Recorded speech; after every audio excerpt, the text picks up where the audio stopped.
Galera, só para dar continuidade aí, né, aos nossos vídeos, falar um pouquinho sobre Santo Agostinho, né? Acho que a filosofia patrística, ela tem como grande auge e a grande cobrança em Enéas, Agostinho, né?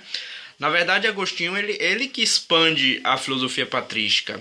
Ele é considerado um dos grandes doutores da Igreja Católica, né? Ele é um dos grandes, é um dos caras mais importantes para expandir a ideia da Igreja Católica dominante da Idade Média. Ele vai ter uma participação muito importante nesse fato, né? Só que a gente precisa falar um pouquinho sobre a vida pregressa de Agostinho, né? Agostinho de Hipona, né? Na verdade, Agostinho de Hipona, ele se converte ao cristianismo aos 32 anos, né? Ele não era um cara que vivia na igreja, que depois transformou. Na verdade, ele se transforma em cristão aos 32 anos. Apesar de ser filho de Mônica, Santa Mônica, foi até canonizada a mãe dele, né? Era uma cristã fervorosa, Mônica, a sua mãe, né? Ele procurava algo para preencher um vazio. Ele dizia que ele tinha um vazio muito grande, né? Dentro dos seus pensamentos, e que ele não conseguia preencher esse vazio, né? Então ele até certo ponto se fala em uma depressão aí de Santo Agostinho. Então ele viveu muitas facetas na vida, a procura em todos os cantos para preencher esse vazio. Curtição, bebia, né? Era um cara até tido vamos dizer assim, hoje aos paredões da vida naquela época, mas era um cara que procurava preencher esse vazio de alguma forma, né?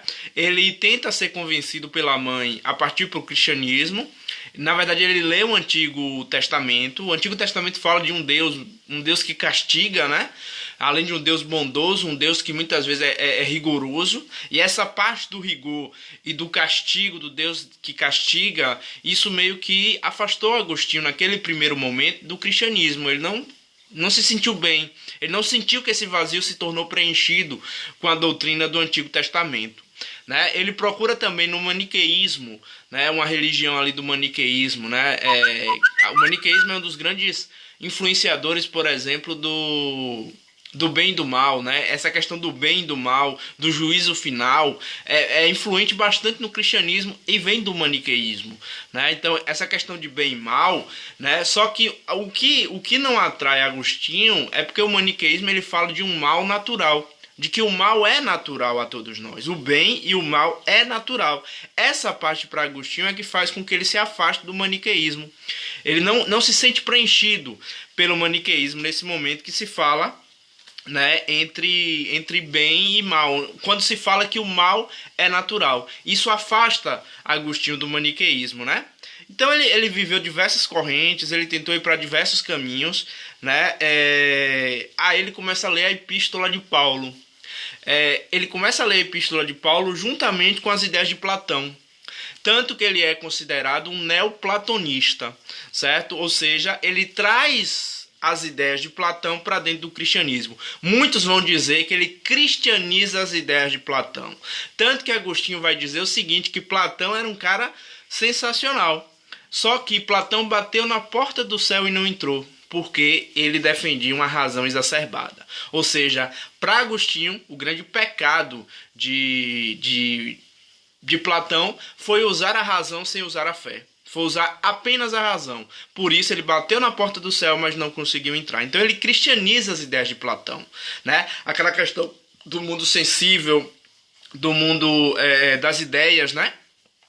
Então ele traz isso para dentro do cristianismo. Ele tenta convencer e tenta trazer, ele também é apologista, ele precisa garantir que o cristianismo se expanda. Ele tenta trazer isso para dentro, o platonismo para dentro do cristianismo. Ele cristianiza, muitos vão dizer que ele cristianiza as ideias de Platão.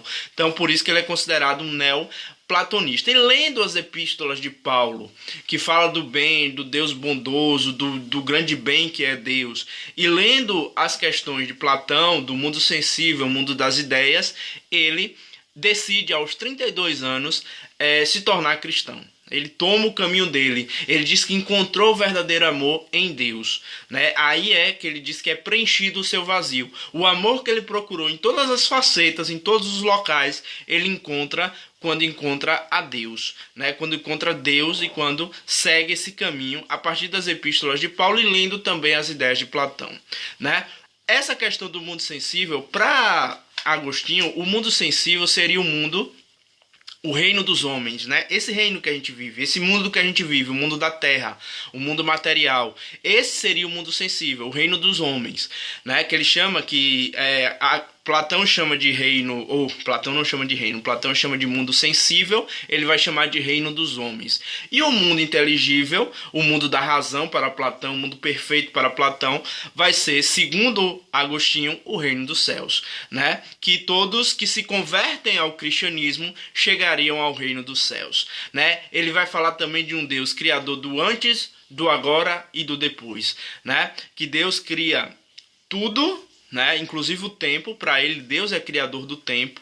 Tanto que perguntam para ele: Agostinho, e antes da criação do mundo, antes de Deus? Ele fala: antes de Deus não existia, porque Deus criou o tempo. Então não existe antes de Deus. Só existe a partir da criação e o depois. O antes é a criação, o agora é o reino dos homens e o depois é o reino dos